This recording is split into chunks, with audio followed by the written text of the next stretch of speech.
구독 안 한 어둠의 구리들 만화책 꼭 사고 오세요. 꾸꾸.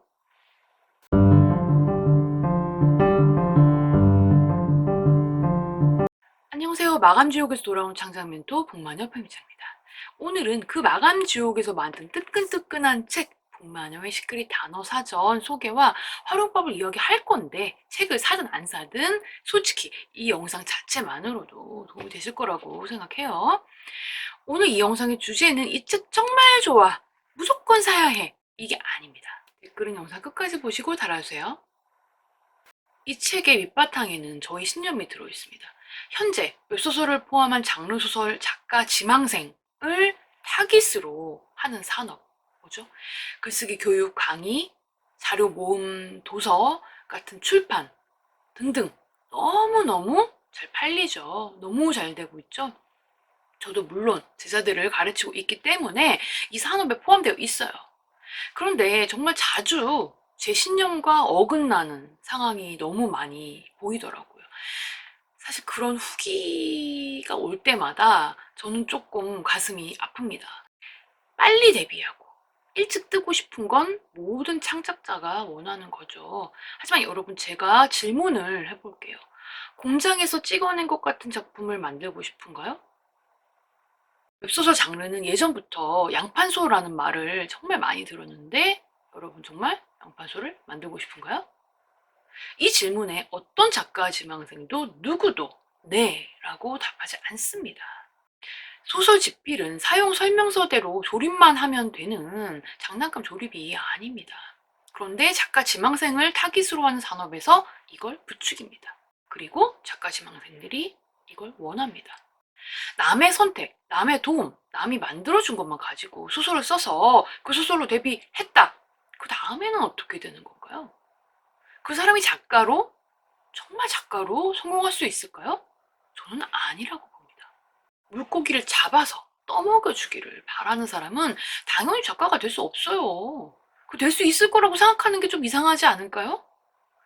그럼 물고기를 잡는 방법, 그물을 만드는 방법을 자세하게 알려주는 건 될까? 스텝 1, 2, 3, 강사가 하라는 그대로 따라하면 되나? 물고기를 잡는 방법은 사람마다 달라요. 특히 그물을 만드는 방법도 다르고, 사람마다 자기한테 맞는 그물의 모양이 따로 있어요. 자기한테 맞는 스타일. 자기 스타일은 남이 정해주는 게 아닙니다. 경험을 통해 본인이 깨닫게 되죠. 이렇게 해보고 저렇게 해보면서 이 모든 걸 자신의 능력으로, 자신의 경험 기반 지식으로 만드는 거죠. 여기서 이 그물로 이렇게 잡아, 처음부터 끝까지 하나하나 세세하게 싹 다 가르칠 수 있을까? 배울 수 있을까? 어떤 강사도 어떤 작법서도 해줄 수 없고 하면 안 돼요. 그건 창작자를 키우는 방법 아닙니다. 작가를 양성하는 방법 아닙니다. 결정적으로 물고기 있는 위치 알려주고, 방법 알려주고, 그물까지 아예 증정해도 스토리라인이 없으면, 엉덩이 힘이 없으면, 끝까지 못 쓰면 작가 못 됩니다. 이 책은 지금 잠깐 기분적으로 필력이 높아진 것만 같은 느낌을 받게 하는 책이 아닙니다. 이 책은 여러분을 공부하게 하고, 읽게 하고, 쓰게 할 겁니다. 이미 복마녀 시크릿 단어 사전을 읽었고 제 기획의도를 정확하게 파악하신 분들은 제가 무슨 말을 하는 건지 아실 거예요. 제 영상을 보는 분들, 제 강의를 듣는 분들, 이 책을 구매하신 분들이 진짜 작가가 되길 바랍니다. 사전은 사전인데 사전이 아닌 능동적 창작 도구. 단어를 선별해서 모은 책이니까 단어 사전이라고 이름을 붙였는데요. 여기서 헷갈리는 분들이 계시죠. 이 책은 유의어 사전이 아닙니다. 실제로 시중에 있는 유의어 사전류나 모음집 책들은 책의 의존할 가능성이 매우 높습니다. 그러나 이 책의 기획 의도는 그게 아니에요. 내가 어떤 걸 써야 할 때 사전을 꼭 들춰봐야 한다면, 사전에만 의존하면 제가 항상 강조하는 내가 써먹을 수 있는 단어, 내가 글을 쓸 때 뇌에서 바로 뽑아서 활용할 수 있는 단어 스펙트럼에 그 표현들이 절대로 들어가지 않아요. 들어가기가 정말 쉽지 않습니다. 그래서 이 사전이 사전이지만 사전이 아니기 때문에 뜻이 들어있지 않은 겁니다. 능동적 창작 도구라고 생각해 주시면 좋을 것 같습니다. 북마녀의 시크릿 단어사전은 여러분이 이미 재미있게 읽었던, 지금 읽고 있는 최신 베스트셀러들의 표현을 하나하나 싹 분석해서 활용도 높은 단어를 뽑은 사전입니다. 근데 이렇게 얘기를 하니까 이제 여기서 이렇게 자꾸 찾아보려고 하시는데, 그건 정말 일부의 기능일 뿐이라고 거듭 강조할게요. 역대 연봉 버는 상위 1% 작가들, 그들은 자기 재능이 뭔지 몰라. 글을 잘 쓰는데 자기 글이 어떤 포인트에서 잘 써진 건지, 어떤 포인트에서 표현력이 좋은 건지 모른다고요. 웹소설 작품들은 글은 별로인데 스토리빨이다? 아닙니다. 절대 아니에요. 스토리도 재미있고 글도 잘 쓰는 거죠. 남성향, 여성향 상관없이 진짜 탑티어들은 모두 표현력이 좋아요. 그래서 탑티어 작가들의 표현력, 분석이 필요한 것이고, 그 힘든 작업을 이 판에서 굳이 할 사람이 과연 누굴까? 네, 저입니다. 제가 또 스스로 일을 벌여서 열심히 했죠. 이 책 자체로 표현력 공부가 되는 건 사실입니다. 하지만 여러분이 이 책만 보고 멈춰서는 안 된다. 책 구성을 좀 볼까요? 관용구와 단어 조합, 동사, 형용사, 부사, 명사, 어미, 한자어, 박스 페이지로 전미사, 적, 그리고 신체 부위 등등. 파트 구성은 크게 이렇게 되어 있는데, 이 중 가장 중요한 파트가 바로 관용구와 단어 조합. 그래서 페이지도 가장 두꺼워요. 두 번째로 중요한 파트는 다른 파트들이 각각 다른 의미로 중요하기 때문에 못 정하겠어요. 각 파트 앞부분에 제가 썰을 풀어놨는데 그 썰이 정말 중요해. 제발 읽으세요.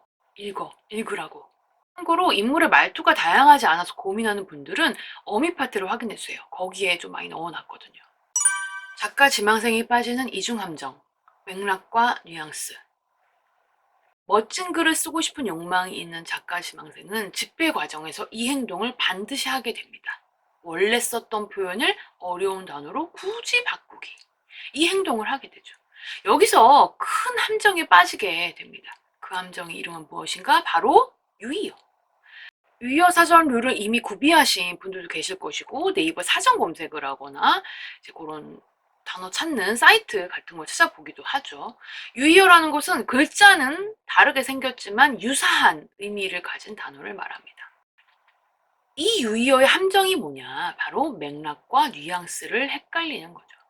유의어라고 해서 무조건 대체 가능한 게 아닙니다. 비슷한 뜻이지만 달라. 절대로 같지 않습니다. 뉘앙스가 달라. 맥락이 달라. 이 맥락과 뉘앙스를 무시하고 그냥 쓰잖아요? 아주 이상한 표현이 나옵니다. 한국인 독자 눈에는 그게 너무너무 이상한 거야. 절대로 좋은 글이 될 수가 없어요. 이걸 모르면.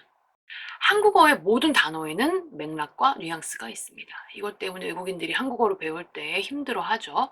구어체는 말할 것도 없고, 소설을 쓸 때 필요한 단어의 양은 훨씬 많으면서 이 맥락과 뉘앙스가 매우 복잡하고 세세합니다. 이걸 정교하게 분리하는 게 쉽진 않다 보니까 사실 많은 분들이 매우 힘들어하죠. 이걸 정말 잘 활용하잖아요. 그럼 필력이 팍팍 올라갑니다. 이 부분을 이 책에서 최대한 채워드렸어요. 작가 지망생이 빠지는 이중함정, 소설스럽지 않은 단어. 예를 들어 볼게요. 생각, 사고. 이 두 단어는 유의어입니다. 그러나 사고는 소설스럽지 않은 단어죠. 이 사고는 비문학에서만 쓰이는 단어입니다. 의도, 심산. 이것들도 생각의 넓은 유의어예요. 그런데 얘들은 무조건 생각을 대체할 수는 없어. 그리고 의도, 심산, 속셈도 자기들끼리는 유의어야. 하지만 문장의 맥락이나 분위기에 따라 어울릴 때가 있고 안 어울릴 때가 있어요. 이 세 단어 전부 소설에서 쓰이는 단어이지만 의도보다 심산과 속셈이 조금 더 소설스러운 단어죠. 그쵸? 여러분이 생각하는 그 어려운 단어들은 어쩌면 소설스럽지 않은 단어일 수도 있어요. 반대로 평소 생활에서도 자주 쓰고 SNS에서도 너무 많이 쓰는 단어들이 사실은 소설스럽지 않은 단어인 경우도 많습니다. 정말 쉬운 예시로 형용사 예쁘다는 흔하기 때문에 소설에 정작 잘 안 나옵니다. 그래서 이 책에서도 흔한 단어는 싹 뺐고 소설스러운 단어를 모아놨습니다. 그 감, 이 단어가 소설에 쓰기 괜찮은 단어냐 안 괜찮은 단어냐 이 감은 여러분이 쓰고 읽기를 되게 많이 하시긴 하셔야 됩니다. 그래야지 자연스럽게 올라가기 때문에. 이 책의 기획 의도를 이해하지 못하고 책을 슥슥 보면서 내가 다 아는 단어잖아. 이렇게 쉬운 단어로 사전을 왜 만든 거야?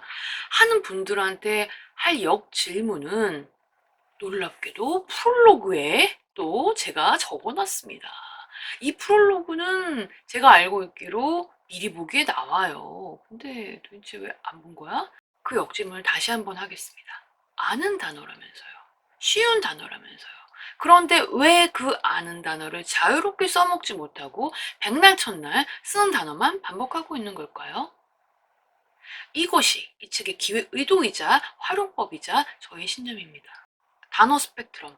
읽었을 때 의미를 알지만 어떤 단어는 내가 집필할 때 쓸 수 있고 어떤 단어는 전혀 생각나지 않아. 어려운 단어 공부할 필요 없습니다. 쉬운 단어로도 충분히 표현력 좋은 글 쓸 수 있어요. 대신 반복은 하지 말아야 합니다. 참고로 저희 기획 의도와 분석 기준은 이 표지에 들어간 서브 카피에 전부 들어 있습니다. 제가 써서 넣으라고, 꼭 넣으라고 출판사에 넘겼죠. 정말 멋진 글, 아름다운 글, 잘 쓴 글에 대해 오해하는 분들, 표현력이 부족하다고 내글구려병에 빠진 분들, 정말 잘 쓰인 베스트셀러 작품 보면서 내 글과 비교하면서 우울하신 분들이 꼭 이 책을 보셨으면 좋겠어요. 잘 쓴 글에 대한 오해를 바로잡고 어떻게 표현력을 올릴 수 있는지 방법을 깨닫고 맥락과 뉘앙스에 대해 공부하는 계기가 되었으면 합니다. 글을 잘 써보겠다고 노력을 하는데 복만요 조언대로 단어 리스트를 만들면서 웹소설을 읽는데 그게 시간 낭비이고 삽질이 되면 너무 억울하잖아요. 이 책이 바로 그 삽질을 피하기 위한 가이드북입니다. 저는 북마녀 채널의 최근 영상들 보시면 아시겠지만 고정 댓글로 꼭 이 말을 적어둡니다. 모든 결정을 북마녀의 의견에 기대지 마세요. 작가는 능동적으로 선택해야 하는 창작자입니다. 이 책이 여러분에게 정말 능동적인 창작 도구가 되길 바랍니다. 그럼 북마녀는 더 도움되는 영상으로 돌아올게요. 이 종이 울리면 당신은 글을 쓰러 가게 됩니다.